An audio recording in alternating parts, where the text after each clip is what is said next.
It is the pink elephant theory. If the guest wants a pink elephant, get them a pink elephant. If you can't find a pink elephant, get a horse, paint it pink, convince the guest it's an elephant. Do whatever it takes to ensure they're happy. That's it. Are they happy?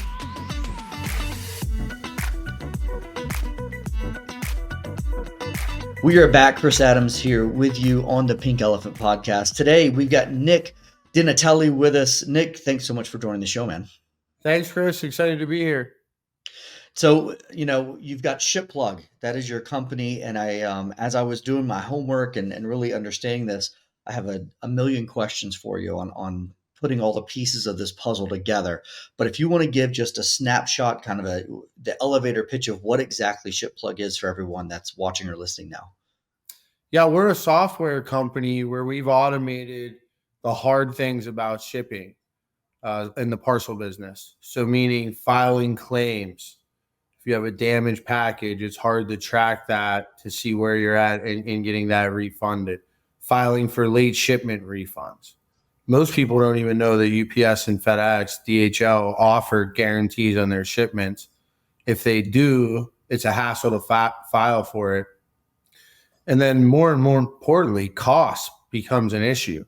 With the carriers advertising a 5.9% rate increase almost every year, but in actuality raising sometimes 10, 20% depending on the company's product, it's so hard for businesses of all sizes, all types to manage their cost. And in some given times when you don't have a product that, Chris, everybody wishes they had a high volume product at 1,000% margin.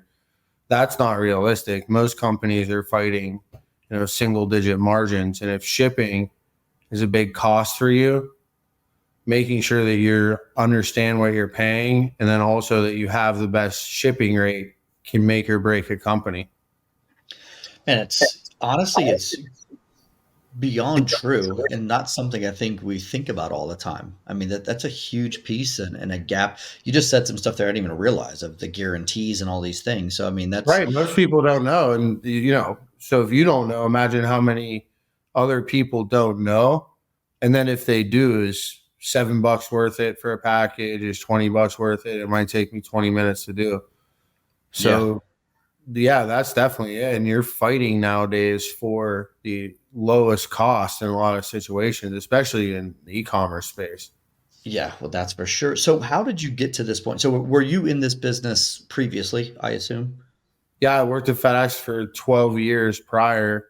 Got a chance to move around the country for 6 promotions. So got a chance to sell at the smallest customer level all the way up to our largest customers. So saw different sides of the business from the domestic side to the international side. And what I found is no matter how large or how small the customer was, truly understanding your cost became almost impossible with the rate increases, with the demand surcharges, with how convoluted the invoicing is. It became impossible for customers of all sizes. It's impressive that you actually looked while working for FedEx, you really took the approach of putting yourself in the position of the customer and feeling what they feel to then take this stance to say, okay, wait a second, I work here, but my customer is feeling this. How do we close that gap? And I mean, that's a pretty cool thing that you were able to do, to put yourself in that position to even see that. I mean, most people probably wouldn't think of it from the customer's perspective like that. Well, I think what would happen is you have such close relationships with your customers that they are very quick to point out when they feel something should be changed.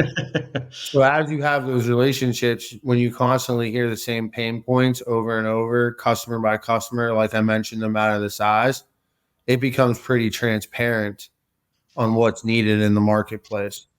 Now, right, when you have thousands of customers that I had a chance to work with, and it's very consistent, that is what sparked to start the company. When we've had customers that were $5 million shippers paying more than a $150,000 customer, we've had $10,000 shippers have their pricing agreement completely dialed in, and $50 million shippers have no idea what they're paying. So that was what was always eye opening to me. Wow. So, making the decision to leave FedEx and start this, how did that process go? Because obviously there's okay, I see a void here. I see something that needs to be fixed. And then you have to kind of go through, how do I do that? And then you have to make the decision to actually physically leave this, great job that you have in theory. How did that process go? Did you start working on the software first? Did you say, you know what, I'm taking a leap of faith and I'll figure it out? Well, how did that play out? I was all in. I just went for a leap of faith. So I started working on the software when I left FedEx. I started going after the customers when I left FedEx. Now, the reason why is I truly love FedEx as a company. It changed my life. A lot of my best friends did work there, do still work there. So I love the company. So while I was there, I was going all out in sales. Then when I left the company, I quickly worked to find a developer. I had recruited my old admin to come work for us, and she left almost day one. And then we started building the software.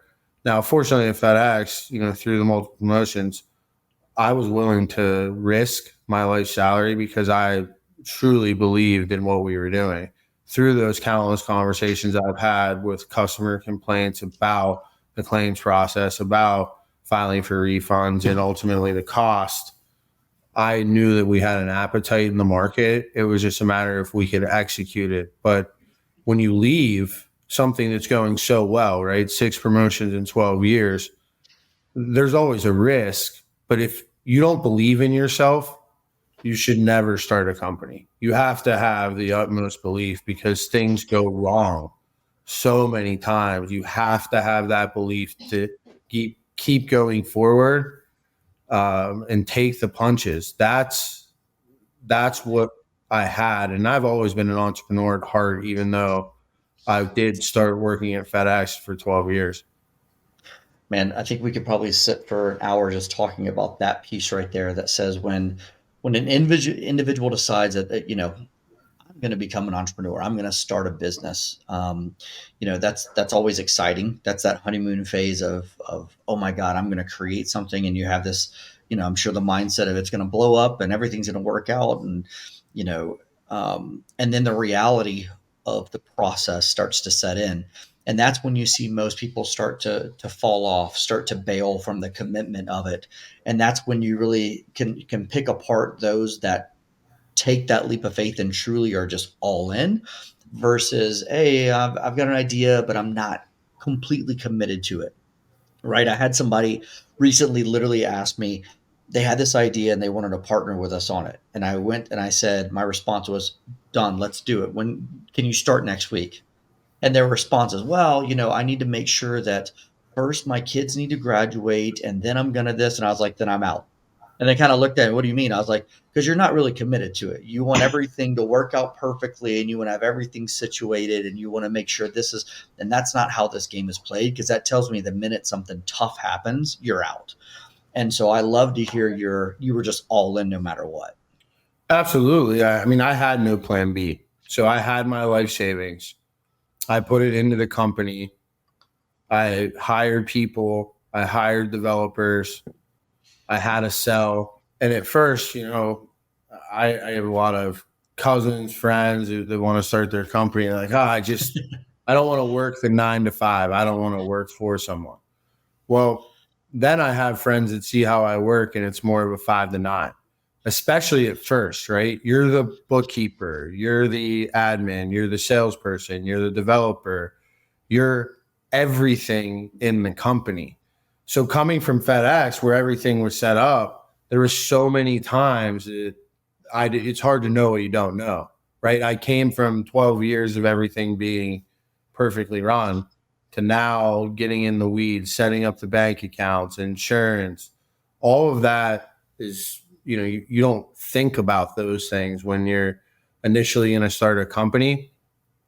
Now, I will say hiring people right away to do things that you're not good at is a benefit. If you're extremely good at sales, or maybe you're not good at sales, so you hire a salesperson because you're the developer of it. Maybe you're very organized, so you need to hire someone that's more creative. I think Yep. knowing that early on, and hopefully, ideally money does help to start a company. So if you have enough savings, hiring those people early on really helped us scale fast. Yeah.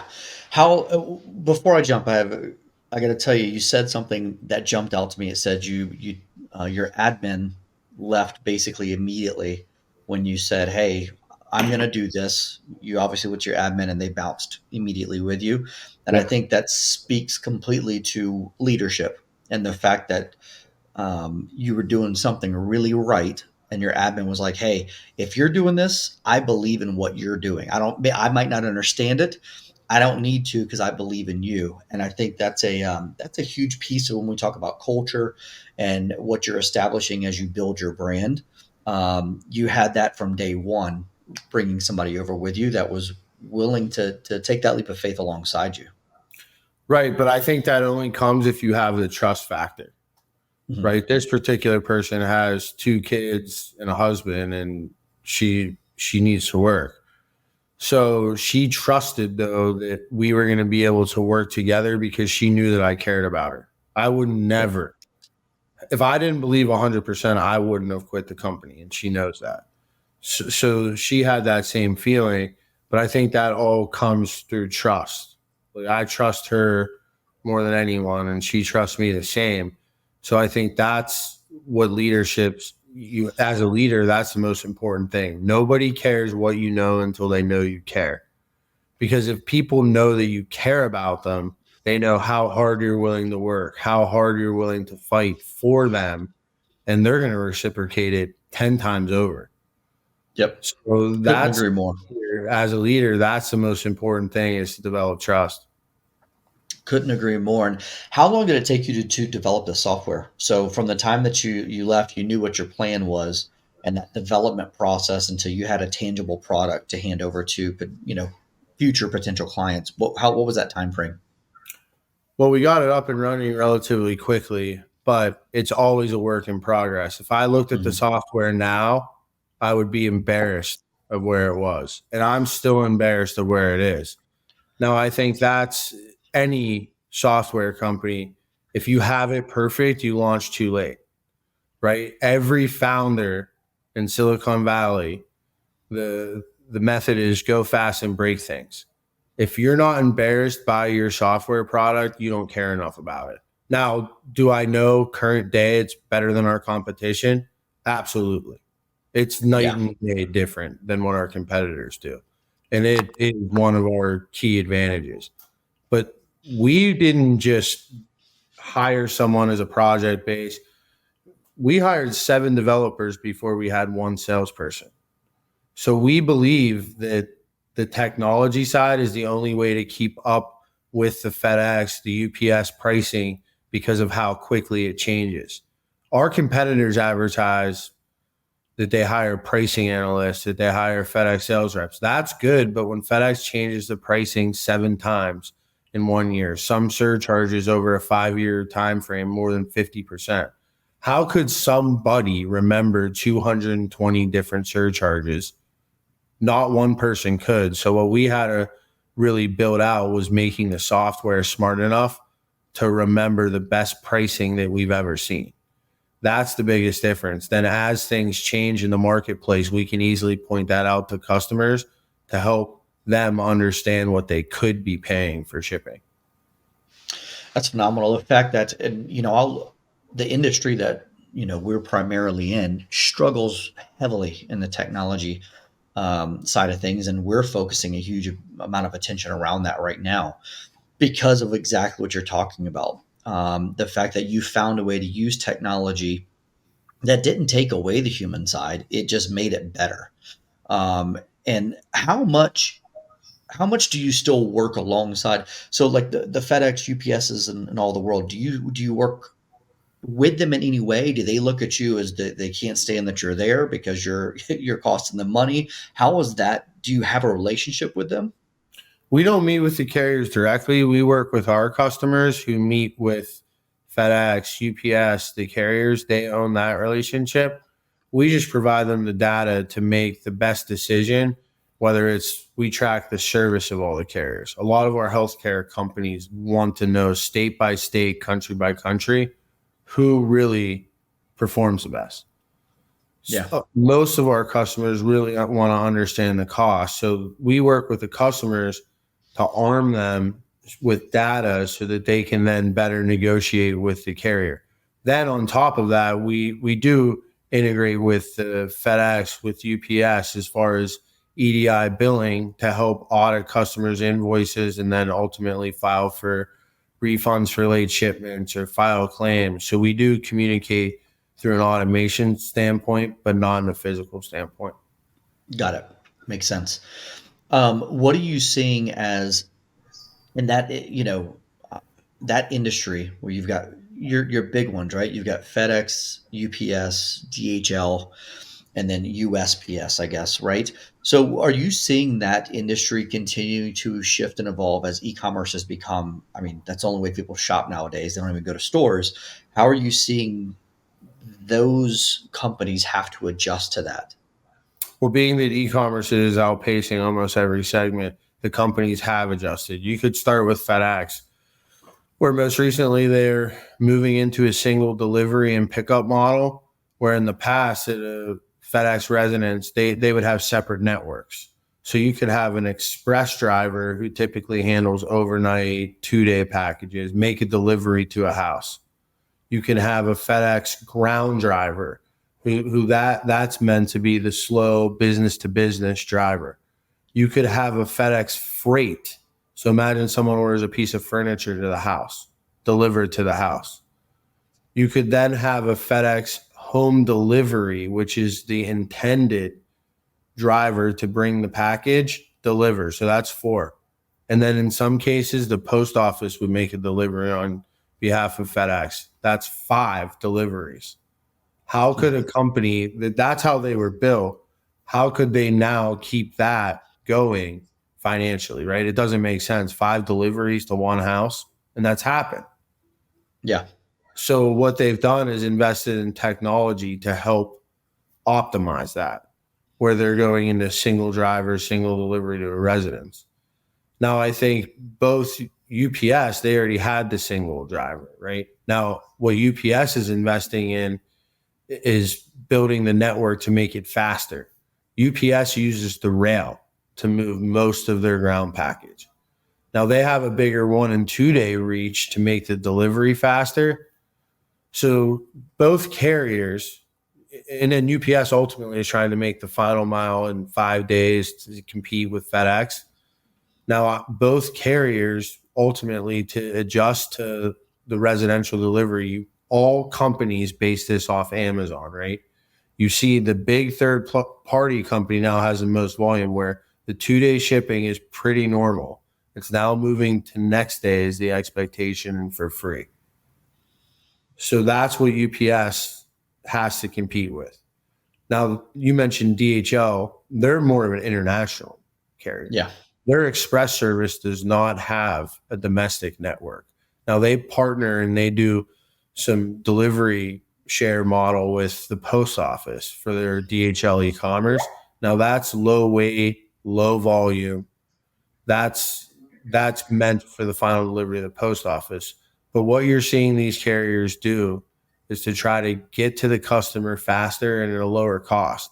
Now, I think what has also shifted, especially during COVID, because it was, like we mentioned, huge uptick in e-commerce, you're seeing a lot of DoorDashes, Uber Eats, a bunch of USPS share model customers Yeah. popping or shippers popping up that really the large customers now have a good chance to diversify. And that's why I think the pricing has swung in the direction of the shipper instead of the carriers in the past.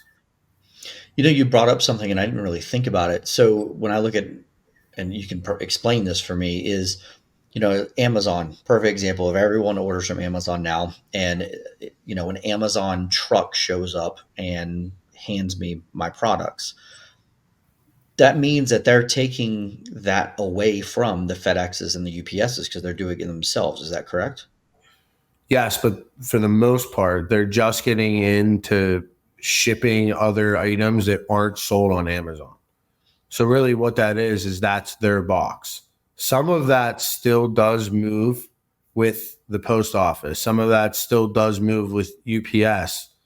FedEx parted ways with Amazon years ago, so none of that was FedEx volume. But what Amazon's doing is they have so much e-commerce volume from orders that they're actually outpacing UPS and FedEx combined in the final mile delivery. Now that is their orders.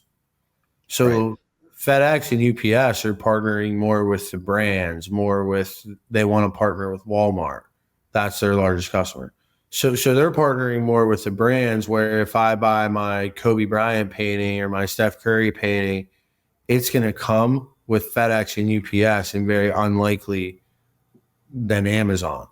Amazon's handling those are going to be FBA orders, meaning fulfillment by Amazon, and how they source those prime orders is they put them in their warehouse where they can make the final mile almost the next day because they have so much volume compared to even all the other brands combined. Wow. I mean, I guess when you start really thinking of how that all breaks down, I mean, it starts eating into each other's their money. You know, how the more things that Amazon keeps putting in their warehouse for that final mile means that's things that FedEx or UPS or whatever is not able to do, which is dollars out of their pocket essentially. Yeah, and Amazon is now getting into the business in markets where they're selling to brands. Where hey, you don't have to give us and put this into your warehouse, but you can deliver it with Amazon. Amazon will pick it up at your warehouse and Amazon will make the final mile delivery to a residence, even though that's not sold on Amazon. So Amazon's strategy is to get really good at it using their own packages, and then they're going to attack the brand. And similar to their strategy in past markets, they've shown what it is. They're going to undercut everybody in cost, right? Which will be the first time in really the last 50 years where there was another carrier in the market. The post office is not competitive with over 3 pound packages for the most part. So anything over 3 pounds, now Amazon wants in the game. So it's going to be the first time really that we've ever seen a third carrier. So again, I think this is going to be a great time to have business where Yeah. you can bid out to multiple carriers. Now, Amazon would also be the first person not to do a hub and spoke network. So we'll see if their final mile strategy can adapt where UPS and FedEx have never been able to do it other than a hub and spoke system. So what explain that when you say hub and spoke, what does that mean? So an example, FedEx, UPS, even DHL, they're going to pick up packages, call it in Miami. And if they want to send it 2 day to LA, the packages from Miami are going to get picked up locally. They're going to fly to Memphis. Then the packages from New York also fly to Memphis. The packages from Texas fly to Memphis. It's sorted in Memphis, and then your Miami package is then put on an airplane with all the packages going to California. Yep. Well, that's not how Amazon does it. Amazon picks up all of the boxes and they're going to try to go point to point throughout multiple airlines, and then they're not going to consolidate. So their current model is they're really good at warehousing. They put the Hmm. packages close to the customers and they have it dialed in with technology on when and where the order is going to come from. Got So it. then they can show what's available, and all their trucks are doing is going to the local warehouse in Las Vegas, picking it up and delivering it to you, Chris, at your house. Where if that's a FedEx order, it could easily be picked up in New York, New Jersey, Miami, wherever the package is originating from, where Amazon takes the packages and they break it up to multiple warehouses. Makes sense. Makes sense. You know, you brought up, and I'm curious if you're seeing when you talk about the post office and how I think they struggle to compete in general. And anytime I do have to go to the post office, I think there's you look at the age demographic of people that are more comfortable, I guess you would say, with going to the post office. Are you seeing that continue to trend more and more, that the next generation and the younger and younger use the post office and their services less and less, where it's becoming more and more obsolete? Less and less paper mail, more and more boxes, parcels, right? Because think about the post office still has a ground economy service, a low weight, low value option that for the small shipper, FedEx and UPS just can't compete in cost and even in most cases transit time. What's happening with the post office, they're going from being a letter network to a package network. Now, what they have at their advantage compared to the other carriers is that they deliver every day to every address and it's subsidized by the government. So they can also pick up from there. So as these small e-commerce businesses start, which you would generalize would be by a younger person, they're using the post office for something much different than, yes, that person that's still used to sending a letter that you're referencing that could be in the post office. Now, there's always an exception, right? But if you're going to Mhm. generalize, I think the younger demographic uses the post office more for their Shopify site, their Amazon store that they're starting. That's what's still shipped with the post office. Most companies without serious volume, the post office is still going to be the low cost carrier because it's subsidized by the government. So that's why that parcel business or the small box business for low weight, low value, the post office still has a very important role. Got it. That makes sense. What do you see the next evolution is? I mean, I've seen, was it Amazon or somebody has, like, drone dropping stuff off, and like what's the crazy future stuff that you see is that's actually viable and a real thing that we'll start to see happen? Yeah, I mean, definitely the drones are going to be the way to make the delivery. I think how it will work, though, again, I think it'll be more of a hub and spoke network where imagine one big truck driving to your house or your residence, and then multiple drones pick up and deliver that package. Because it's still expensive with the drone to do one package, one delivery. Where if you have a truck, there's thousands of boxes on that truck. So if Yep. you can get the drones close to the houses to make the final mile delivery, that's where I see it going. Now, as far as how far is that away? I still think that that's more than 5 to 10 years away.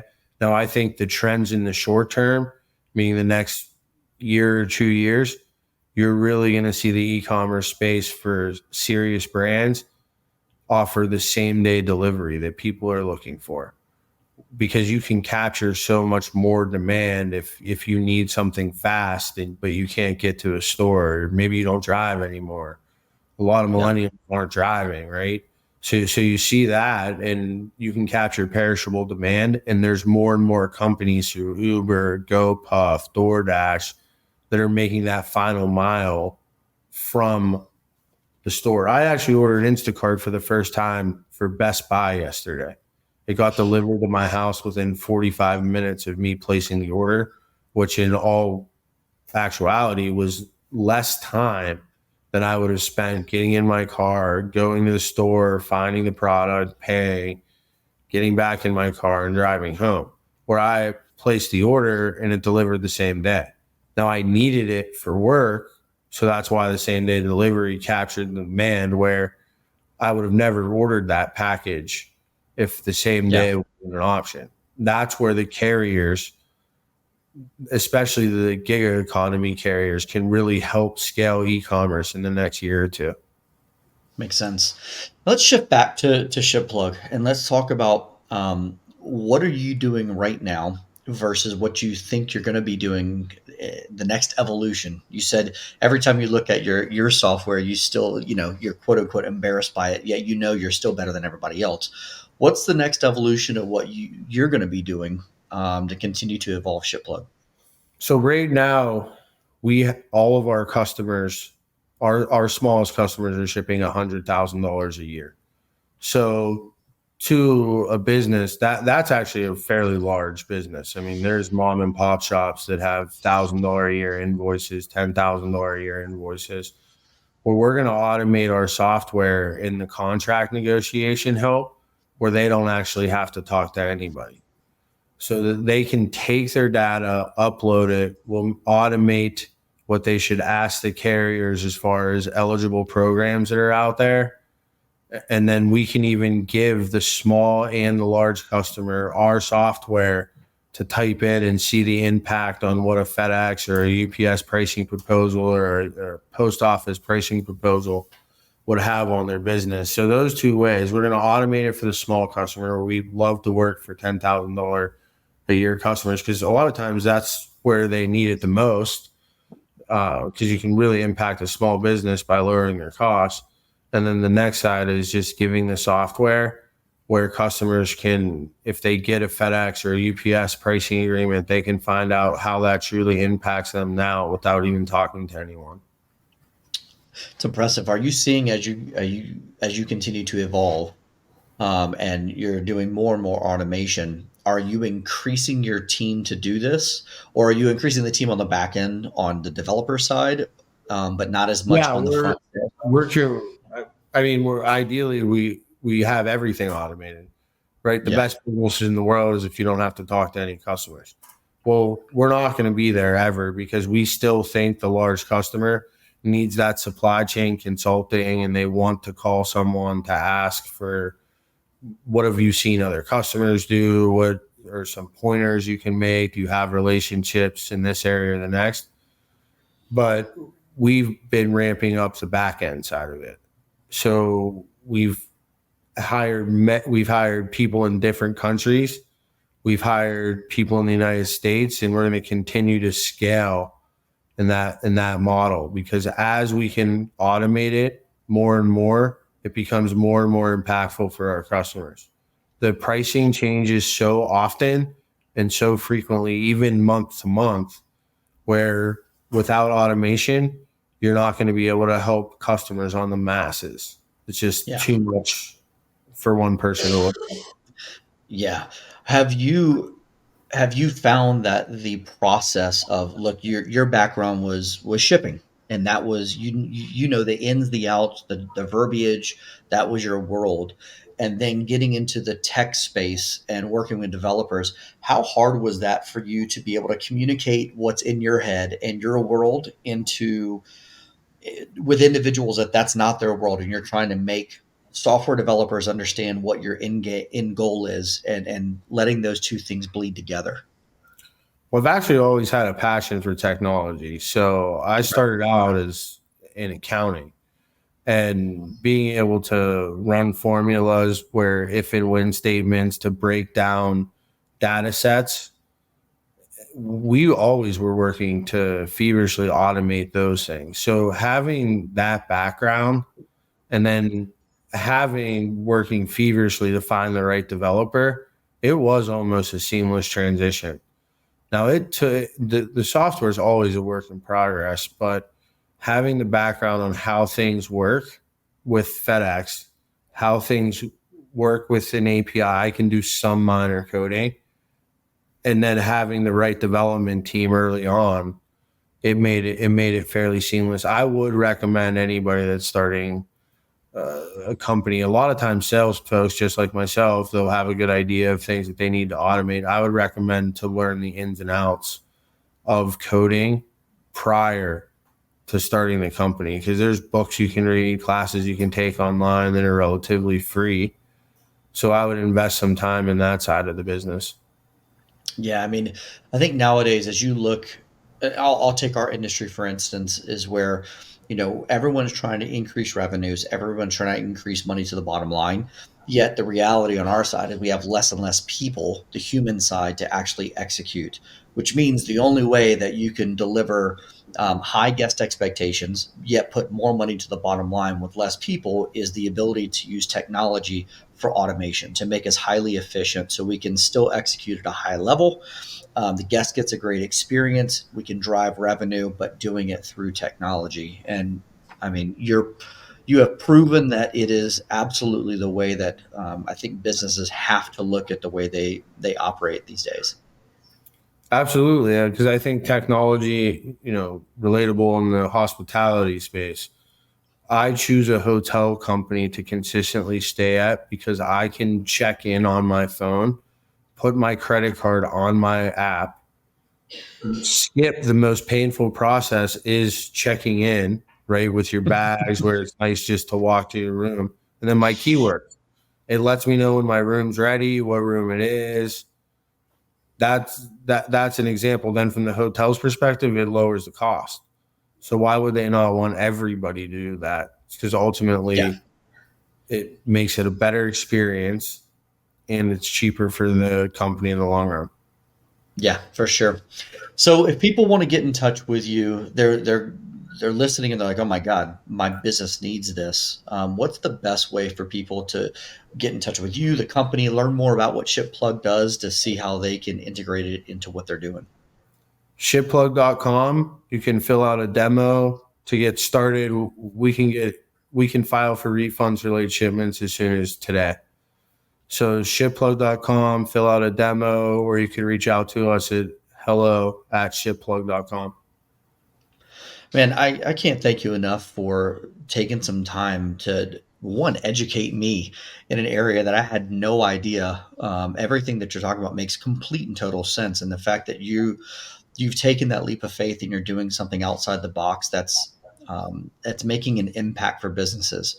I think you would be the first to say owning a business, being an entrepreneur, it's not easy. And we talked about it a little bit early on of like you're going to get kicked, you're going to get knocked down. It's the constant getting back up, and the fact that there's a company like yours that are helping businesses that extra $50,000, $20,000, $10,000 sometimes is the make or break on getting you to the next step and the next level. And you're the one that's out there helping companies do that. And so, kudos to you. Thank you for educating us and then providing this service for people, man. It's a really cool thing that you're doing. Thanks, Chris. We appreciate it. Awesome. Everyone, thanks so much for joining us today on The Pink Elephant. I am Chris Adams. You can find me on Instagram at chrisadams.official, our website, ellisadamsgroup.com. Make sure you hit subscribe, give us your feedback. We look forward to seeing you next week.